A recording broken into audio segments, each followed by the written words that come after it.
بے شک تمہارے لیے مردار کو حرام کر دیا گیا۔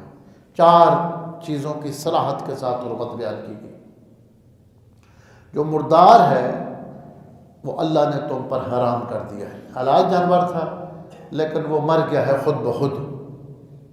حلال جانور خود بخود مر جائے تو وہ حرام ہے، تم نے اس کو ذبح نہیں کیا۔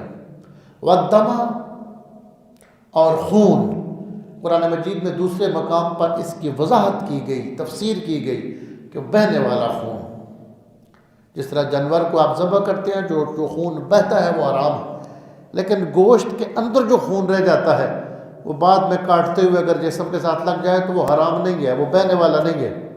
جو بہنے والا ہے وہ بہہ جاتا ہے ذبح کے وقت۔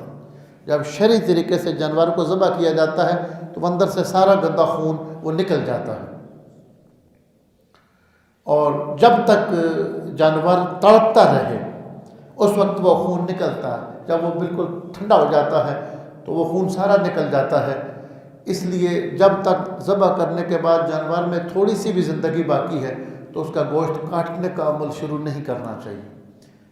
جب بالکل وہ اپنی حرکت بند کر دیتا ہے اس وقت وہ سارا خون نکل جاتا ہے تو اس میں لذت بھی پیدا ہو جاتی ہے، مکمل طور پر وہ شرعی وہ ذبح کے طریقے پر اس پر عمل ہو جاتا ہے۔